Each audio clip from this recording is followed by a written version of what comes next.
Good morning to you all. And firstly, I'd like to start by thanking Kevin Finnerty of the organising committee for inviting me here this morning. To Pauline for all her help in preparing for it, and of course to you, because standing up here speaking to an empty room is quite different than standing up speaking to a large group.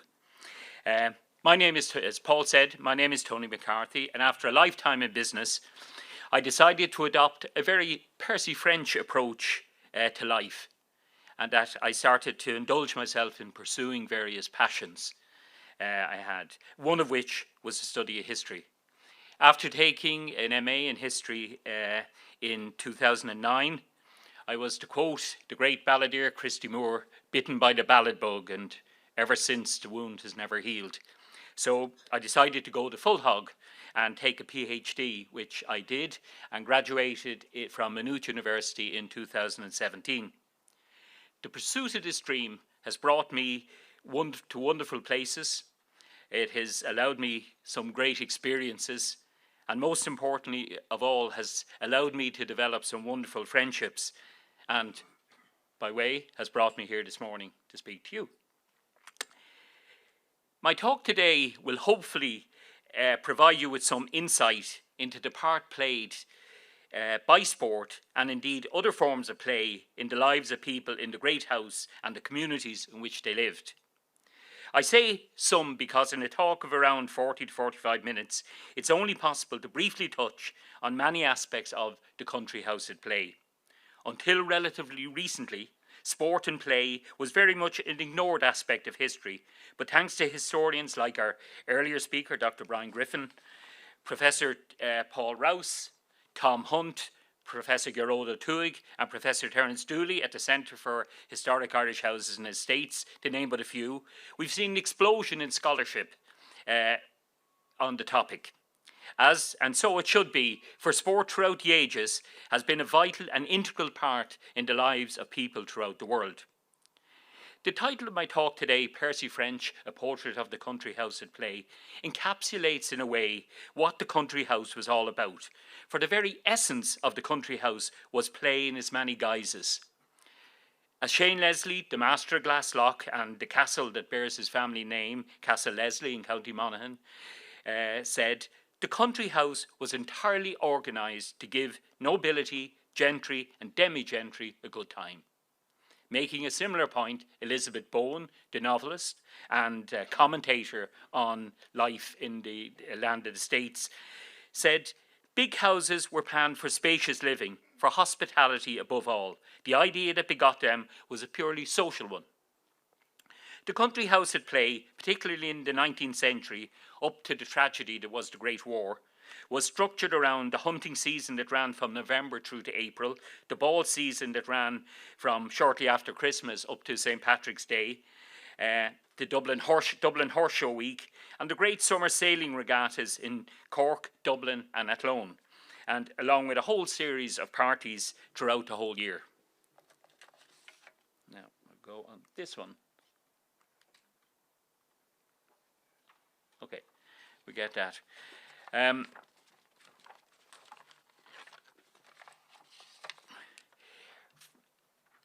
For women, and particularly young women of gentry families, the Dublin ball season was the highlight of the year.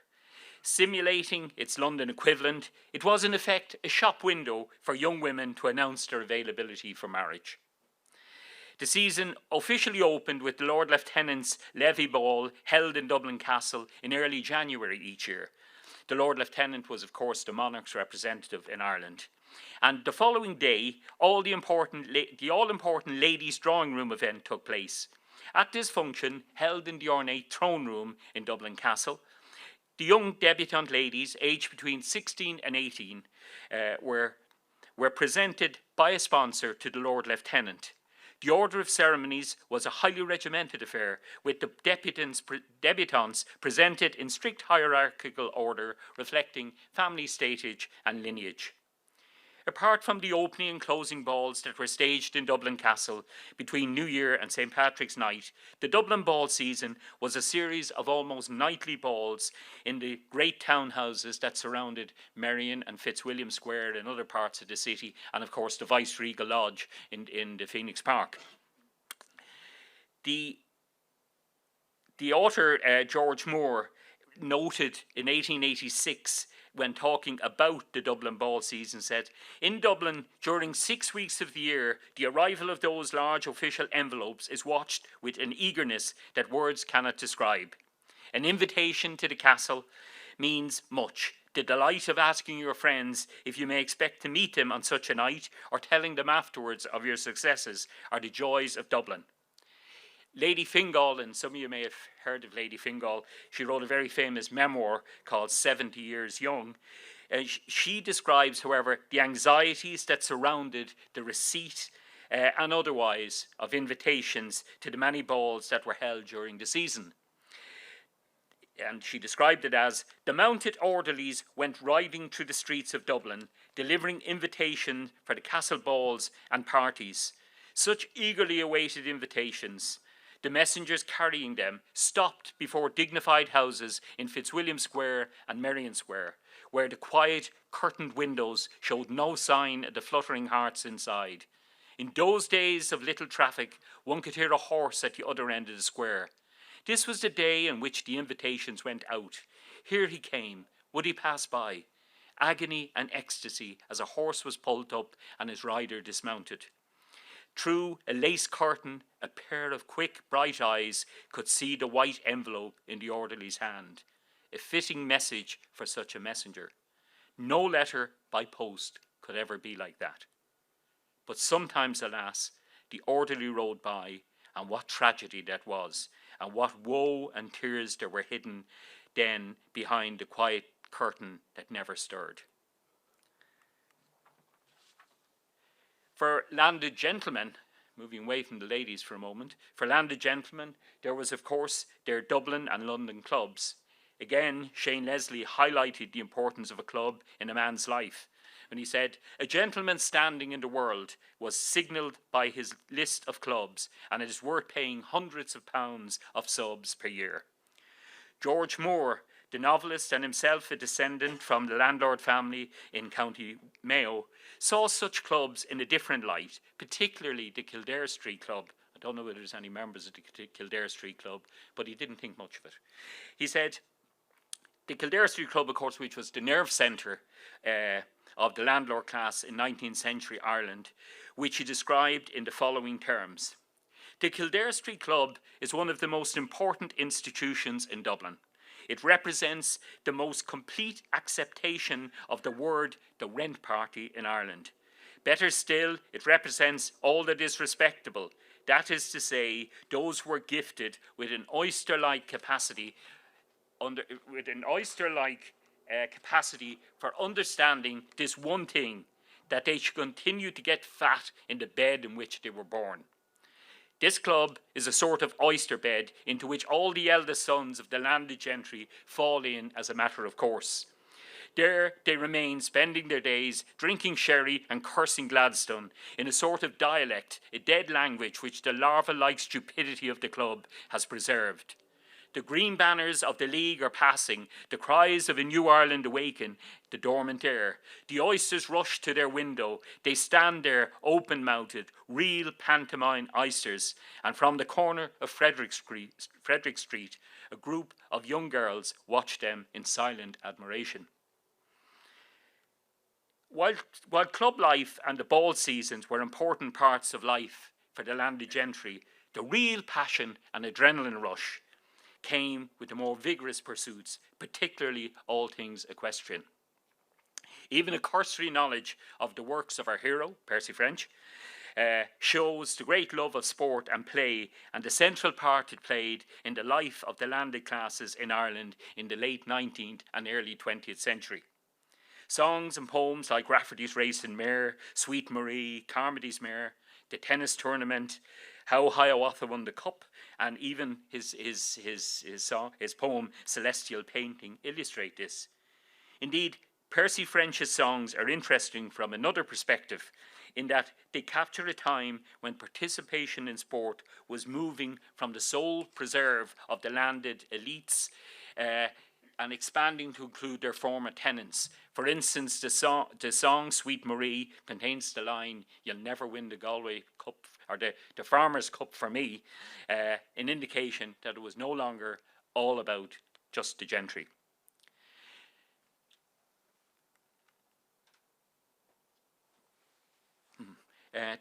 To many, sport can be seen as just a bit of fun or a way of passing time.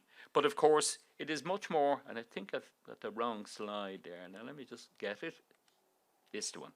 Yeah. And of course, but to many, it's significantly more than that. To the poet, the Roman poet Juvenal, the maintenance of social order in ancient Rome was down to two things, namely bread and circuses. For circuses, read sport. Adolf Hitler, in his hijacking of the 1936 Berlin Olympic Games, saw sport as a means of projecting a new, strong and united Aryan Germany, while today countries like Saudi Arabia see sport as a means of covering up for their horrendous human rights records by investing countless billions in promoting sports such as football and golf. Sport, and particularly those engaged in by the landed elite, such as fox hunting and shooting in the late 19th century, was, to quote the British historian Neil Tranter, an opportunity for differentiation, not conciliation, and was used to restrict rather than expand contact with social inferiors. For instance, when the first code of rules was drawn up for the British Amateur Athletics Association in 1867, they specifically excluded the participation of mechanics, artisans and labourers. And lest we in Ireland get too smug about this level of class snobbery, we do well to remember that in GAA circles, right up until the 1940s, it was very obvious that there was bias in favour of selecting the sons of big farmers and shopkeepers for local parish teams. Historian Vincent Comerford, who spoke at this conference some years ago, noted the phrase, "We practice, but ye play the matches," was an oft-used one by the sons of these farm labourers throughout rural Ireland in the first half of the 20th century. Percy French's life corresponded with the huge changes that were taking place in the world of sport. From the 1850s onwards, the codification, in other words, the drawing up of rules, and indeed the commercialisation of all the main sports we know today, such as soccer, rugby, athletics, horse racing, and of course the GAA, which was founded in 1884, were taking shape and turning them into the sports that we know today. At that same time, once popular sports such as cockfighting, dog fighting, bear baiting were being phased out, particularly after the formation of the Society for the Prevention of Cruelty to Animals in the 1830s. But sport in Percy French's day was very different than it is today in terms of what it included. For instance, such events as painting, literature, music, and even architecture were considered Olympic sports from the first modern games held in Athens in 1896 right up until the London Games of 1948. Indeed, within 2 years of the founding of the Irish Free State, Ireland, or the Free State, won its first Olympic medal when Jack B. Yates took silver for his painting, The Liffey Swim, followed 2 days later by Oliver St. John Gogarty taking bronze for his poem Ode to the Tailteann. But then, as the man says, Shin Scéal Ella, you could develop a whole other talk about that. Just like today, sport was seen in the same bracket as politics and religion in terms of its ability to attract public attention. It was and still is a source of iconic individuals, people like Muhammad Ali, Tiger Woods, Cristiano Ronaldo, source of national pride, such as we have in Ireland towards hurling, and an indicator of wealth, power and influence in countries and corporations. In the late 19th century, sport and other leisure and intellectual... Hello. How are you? It's the first time I've had a dog listening. Indeed, and he's appreciative. In the late 19th century, sport and other leisure and intellectual pursuits were central platforms in the global imperial project that was the British Empire, and one that William Percy French's landlord class undertook with great gusto. In 1868, the journalist Francis Lawley proclaimed that Britain and Ireland had created the largest and wealthiest leisure class that any country, ancient or modern, had ever boasted. Lawley saw this as complimentary.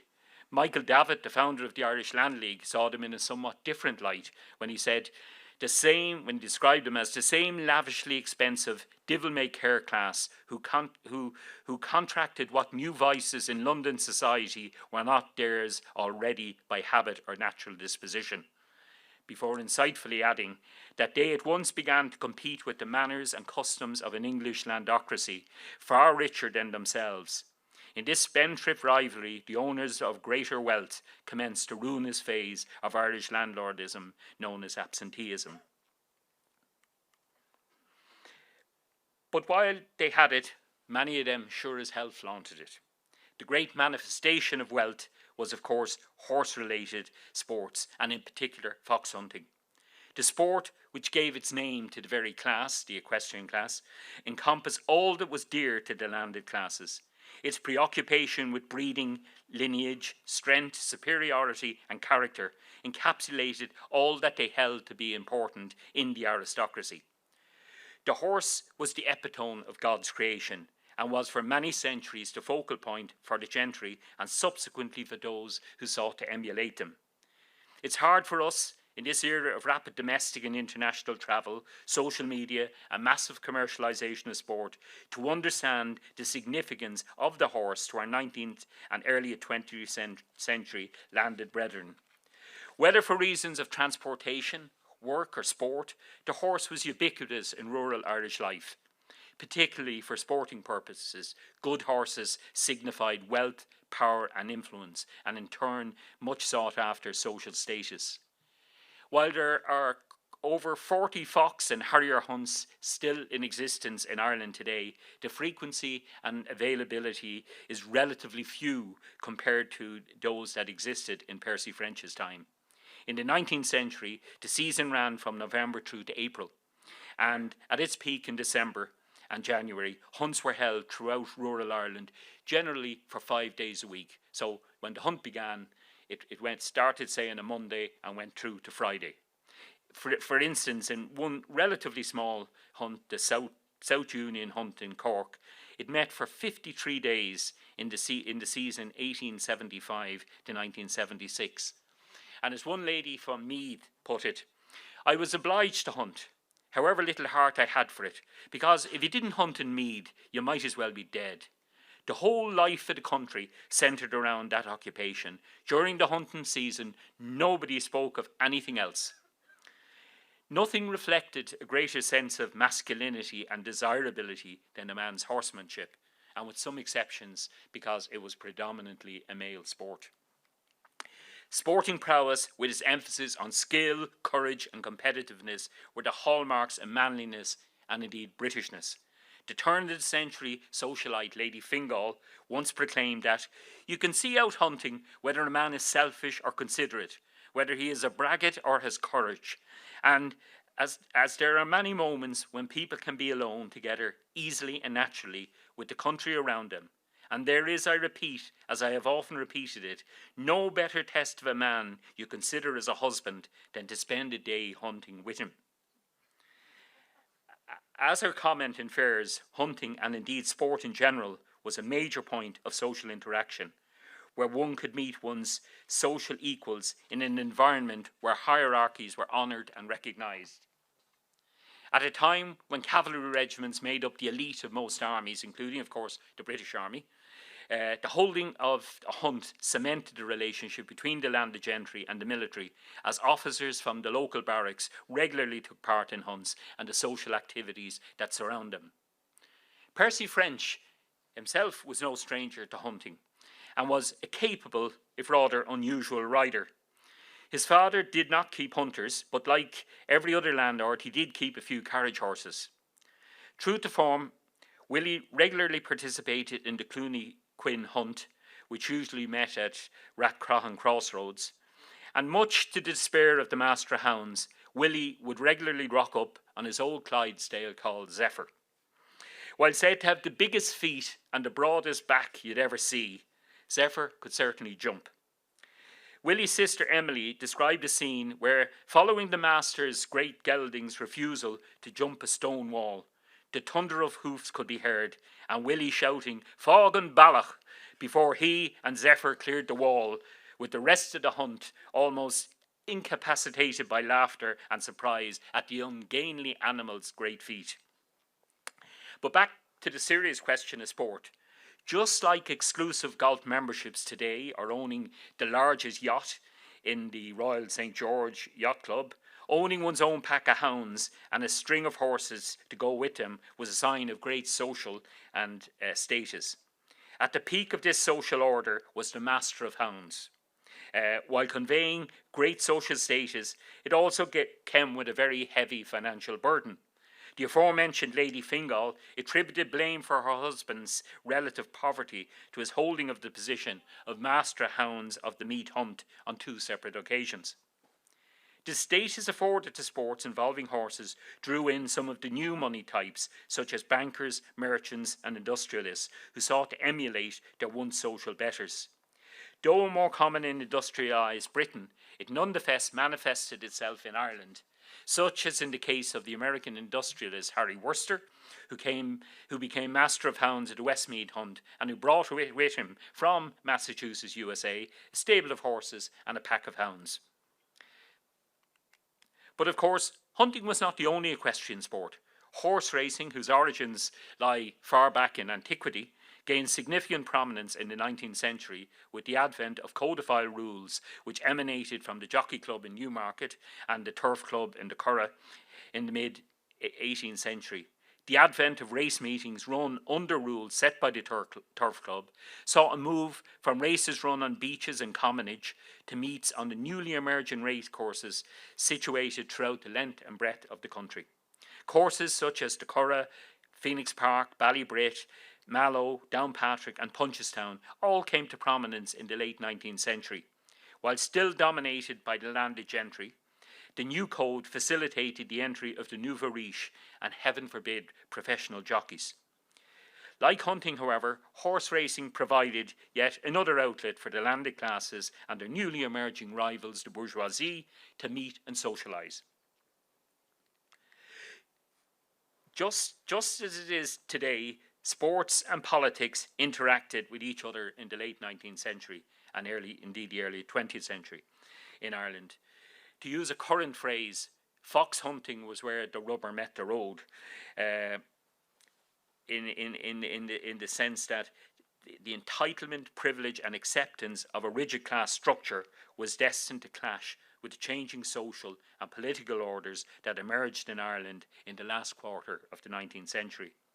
The land struggles that culminate that Brian spoke of earlier, the land struggles that culminate in the Land War of 1879 to 1882, the Plan of Campaign 1886 to 1891, the Ranch Wars of 1906 and 1909, and the social and political changes afforded by the development of nationalist action in politics led to a much more hostile attitude to hunting pursuits. As a result of the Land Purchase Acts from 1885 onwards, there emerged a new landowning class of farmers. This new group, who were mainly Catholic and of a nationalist persuasion, were in many instances, not surprisingly, ill-disposed to their former masters riding across their newly acquired fields. Nor was opposition confined to farmers. The nationalist-dominated county councils, elected following the Local Government Act of 1898, also sought to flex their muscles against the once all-powerful landlord class. An example of this was in 1905, when the Naas Urban District Council rejected for the first time the renewal of the Kildare Hunt's lease of the Town Hall for its social and administrative gatherings. Or in the case of Dunshaughlin District Council resolution that was sent to the Ward Union Hunt stating that we strongly object to the disgraceful practice of riding horses on footpaths, thereby spoiling their appearance and rendering them unfit for use by pedestrians. A similar tone was struck in October 1905 when a motion was passed at the Meath County Board of the GAA that we call upon the governing body of the County Meath Hunting Club to prohibit those of its members who are also members of the Meath Agricultural Society from hunting in Meath on account of the action of the latter in recently refusing their grounds for the purpose of a tournament organised to aid a memorial to Wolfe Tone and the United Irishmen. And in the event of our request being refused, we hereby pledge ourselves to do our utmost to prevent all hunting upon the lands in Meath. And talking of the GAA, it's often thought that apart from the antipathy, that there was very little interaction between the organisation and the landed classes. But that is not a fair reflection of history. Long before Michael Cusick, Maurice Davin, John Wisepower, John Mackay, J.K. Bracken, Joseph O'Reen and Thomas St. John George McCarthy founded the GAA in Hayes' Hotel in Thurles on the 1st November 1884, the ancient games of football and hurling had been played. Indeed, it was said, as I'm sure Micheál Murachurtic would have put it, the men of Ireland were playing hurling when the great gods of ancient Greece were mere gossans. And where did they play these games? In the many instances in the domains of the great landed estates. Long before the GAA was formed, there are records of hurling matches being played on the grounds of Lord Clonbrock's estate in Ahaskra in County Galway, attended by thousands of spectators.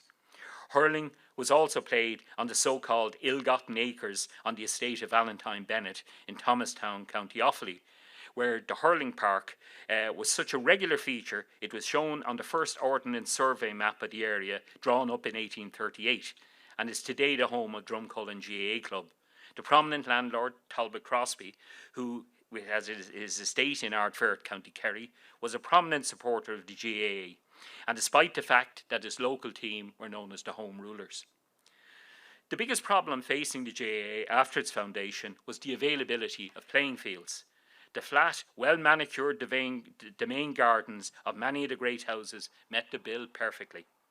The fact that most were enclosed behind high walls had the added attraction, and you never lose sight when you're talking this about the GAA, had the added attraction that allowed the association to charge an entrance fee for admission to games and just generate significant revenue for the local club and the GAA itself.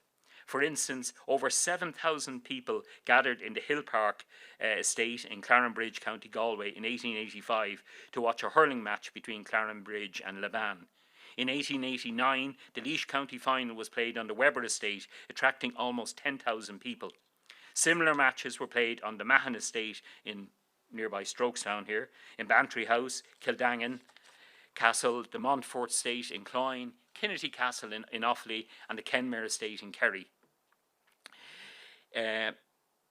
Glyn Castle in County Limerick has hosted games right up into the 1930s and hosted many inter-county games, particularly along with Munster finals and indeed National League finals. But perhaps the best known venue was on the estate, as Brian referred to earlier, he talked a lot about Charles Stewart Parnell, was on his estate in Avondale, County Wicklow. Thousands of spectators watched successive county finals from 1886 onwards. Now this is a bit, if any of you know anything about Wicklow football, and to our foreign visitors, my apologies, but the locals will know a little bit about Wicklow GAA circles, and you won't be surprised that many of the games there ended in full-scale melees involving hundreds of supporters. Reporting on one such game between Annacurra and Churches, which is the Glendalough team, a reporter from the Celtic Times newspaper stated that he saw spectators steadily advancing on the field of play and squatting on the grounds as the day advanced. A few ill-conditioned youths running around with a pole and exciting the people. and stewards and spectators freely using ash saplings on one another's heads in a manner worthy of the halcyon days of faction fighting. The match was abandoned after 30 minutes when a disgraceful boxing tournament took place instead of a football match. Now, again, if you know anything about Wicklow football, you know it's a real case of history repeats itself fairly regularly. But as frequently happens in GAA circles, politics came into play. The ban on members of the British Army and the RIC from participating, and note the RIC, not the RUC, from participating or attending GAA organised games made its presence felt. Many landlords, such as the Marquess of Sligo and Lord Lucan and others, refused their grounds for Gaelic games. This generated significant antipathy between the big house and the local community. The fact also that many GAA teams were called after Boer War generals during the height of the Boer War in 1899 and 1902 did not help matters. So hence you had teams like the Athenry de Wits, and they've obviously a lot in common with South Africa, Buffer's Alley, which is still the case in Wexford, Tuam Krugers, and the Irish Transvaal Brigade in Killorglin. As with hunting, however, the interaction between the local estate and the local GAA club inevitably became a flashpoint. When landlords vacated their houses or they were burnt down during the revolutionary period, locals simply moved into the grounds and erected goalposts without permission, and then lobbied the Free State government, or more particularly the Land Commission, to acquire the lands for recreational purposes. Instances like this occurred in many places, such as in the Ardilaun estate in Macroom in County Cork, the Sandford estate in Castlereagh, County Roscommon, the Tubridaly estate in Road, County Offaly, and Mahon estate in Strokestown. But it wasn't always about frontline battleground politics. The inhabitants of the Great House engaged themselves in many other sports and pastimes, although few compared in pervasiveness or widespread intensity with their attraction to hunting. An example of such a sport was cricket, particularly from the mid-1880s onwards. The Irish Times, the 1860s onwards, the Irish Times reported in 1866 that there was scarcely a district in Ireland that had not its own cricket club, while in 1865 the Freeman's Journal stated that all classes, high, middle and low, now take an interest in cricket, and a game which was once exclusively English has now taken such deep root among us that cricket may fairly be considered to be one of our great pastimes. Mind you, that didn't stop the usual barb that was made that cricket is a game for schoolboys, but hurling is a game for men. Despite this, Michael Cusack, who you saw briefly, was a proponent of cricket and its character-forming qualities. Cricket was generally played on the lawns of the main grounds, affording the owners of these properties the opportunity to socialise and interact with their social equals, and occasionally with their inferiors. In many ways, it was the summer equivalent to the hunting season. Newspapers of the day contained many accounts of cricket matches. The Wicklow newsletter of the 2nd of September 1865 recorded that the opening match between County Wicklow and the 8th Regiment at the new Mount Kennedy ground attracted a large number of county families, who, together with the players, were hospitably entertained by Major and Mrs. Cunningham. Not surprisingly, a number of hurling clubs, many have come out of these, particularly in Kilkenny and in places like Westmeath. Another sport that was tailor-made for the Irish gentry was yachting. Like hunting, it allowed its exponent to signal ostentatious wealth and conspicuous consumption, as well as sporting prowess. Yachting has a long history in Ireland. The Royal Cork Yacht Club, which earned its prefix in 1831, is generally accepted to be the world's oldest sailing club, having been established in 1720. In fact, Athlone Yacht Club, now the Loughree Yacht Club, has claims to be the second oldest sailing club in the world, having been founded in 1770. But I think there's quite a few other complainants or contestants for that particular title. In the 19th and early 20th century, yacht clubs were among the most exclusive of sporting organisations, with a fixation on lineage and social status. I didn't get her little thing of that. So, apart from lineage, the sport of yachting and sailing in general posed many barriers to entry. Cost, of course, was a major factor. Historian Ian Dalton has described yachting as like standing under an icy cold shower, tearing up £50 notes. Perhaps Ireland's greatest ever exponent of the sport, the Earl of Dunraven, is said to have spent a huge fortune on two failed attempts in 1893 and 1895 to win the famous America's Cup. Sir Thomas, by way of example, Sir Thomas Lipton, the famous retailer and a contemporary of Dunraven, is estimated to have spent £1 million of his fortune on similar attempts. Yachting centred around the summer regattas of clubs like the Royal Irish, the Royal Cork, the Irish, the George and Loughrea Yacht Club. Races for money and silverware drew crews from all over Ireland and abroad, and festivities surrounding them were very elaborate and exclusive affairs. Landed families like Lord Castlemaine, the King Harmons, the Cunninghams of Slane, the Vandeleurs, the Smith-Barrys of Cork, and of course the Dunravens represented the epitome of 19th century Irish yachting fraternity. But as the century went on, wealthy business families gained a foothold. In 1843, for instance, the Royal St George Yacht Club in Dún Laoghaire could claim that it was composed of some 400 Irish noblemen and gentlemen. Even as late as 1870, the club objected to a member's guests on the basis that he was a native Irishman. While the following year, a member was expelled for entertaining, it was said, a Catholic priest as his guest. And we thought it was only the GAA who liked introducing bans. Interestingly, again, it was the Royal George persisted with Kingstown in its letterheading well into the 1930s and long after the name Dún Laoghaire had been established in the independent Ireland.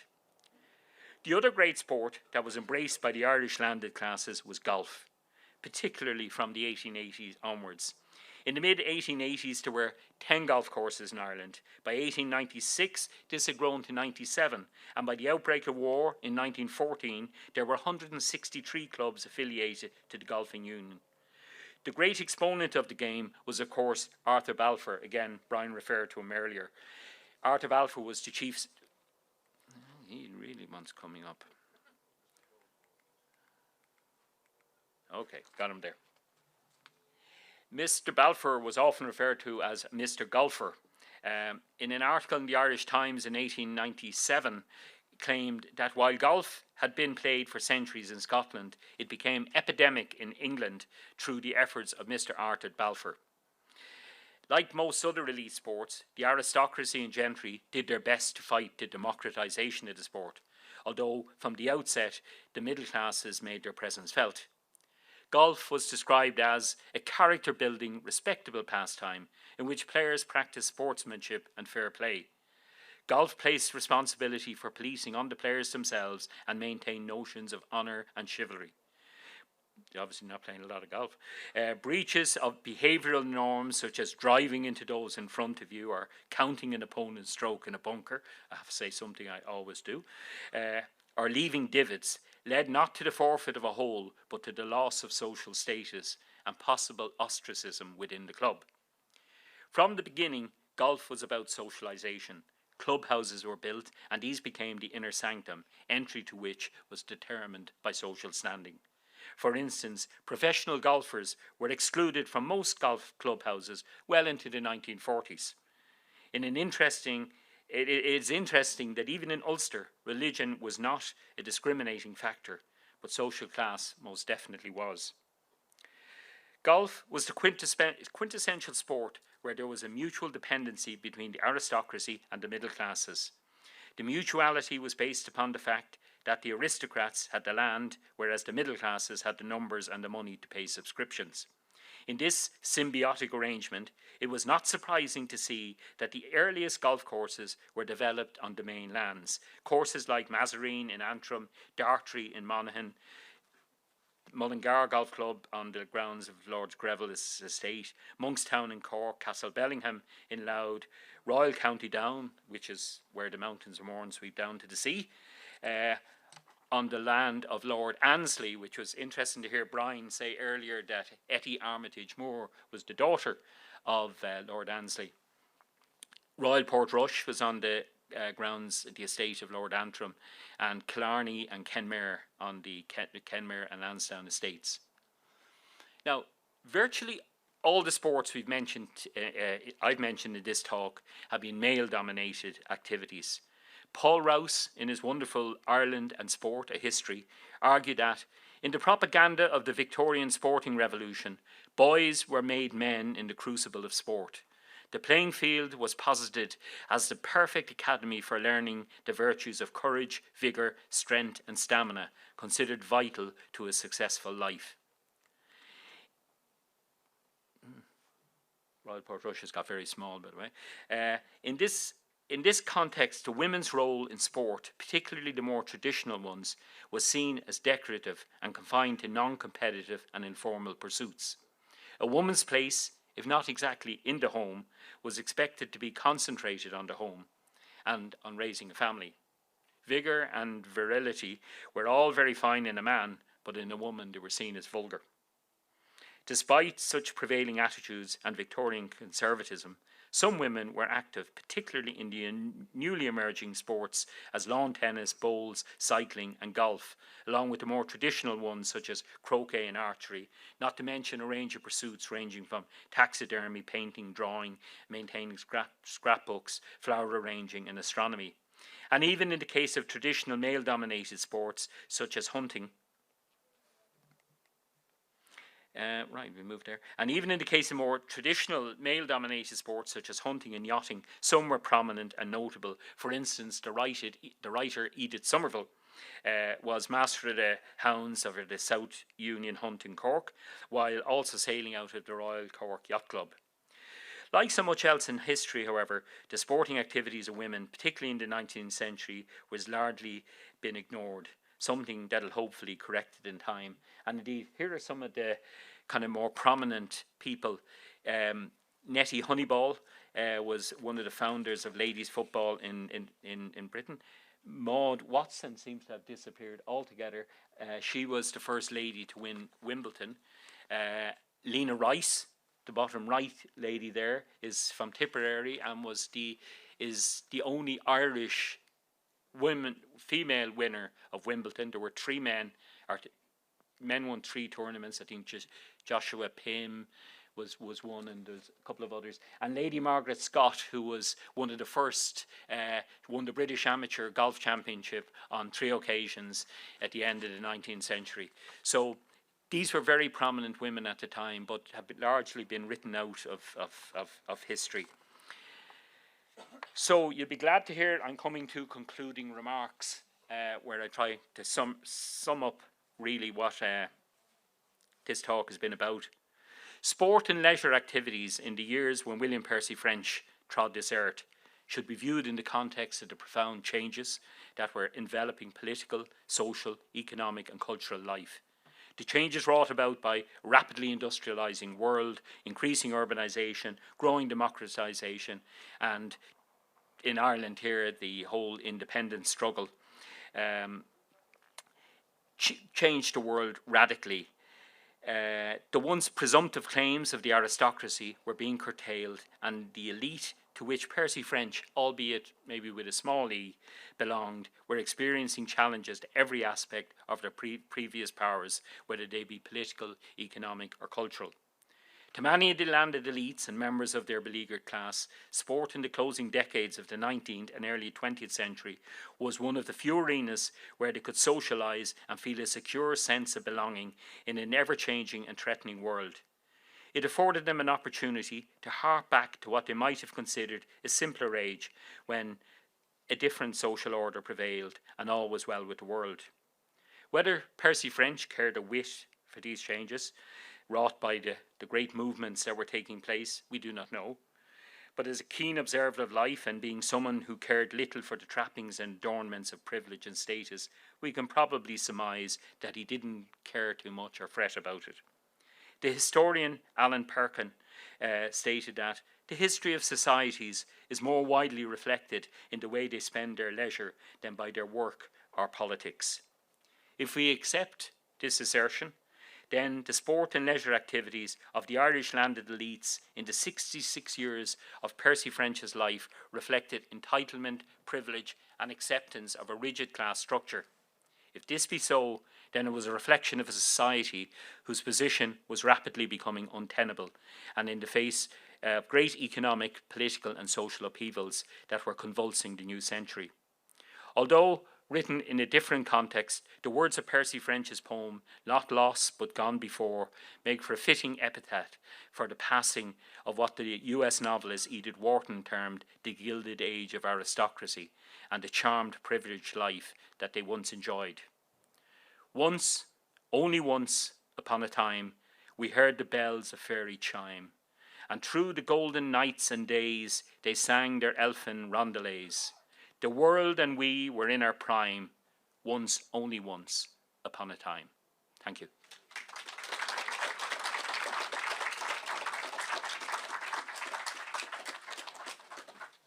Thanks, Tony. Okay, our thanks to Dr. Tony McCarthy. We will invite any questions in a moment. I must say, if there was any agents, or if there was agents around at the time, they would have been delighted to market Nettie Honeyball. She had a great name for a sports person. In any event, that is a great insight into the country houses at play and the trajectory of sport in Ireland and the interaction with the various social classes. Very, very informative and very insightful, and our thanks to Dr. Tony McCarthy. So just before we take a coffee break, if anybody has any observations or questions for Tony, we'll give a few minutes to that. Thank you. This gentleman here. Yeah.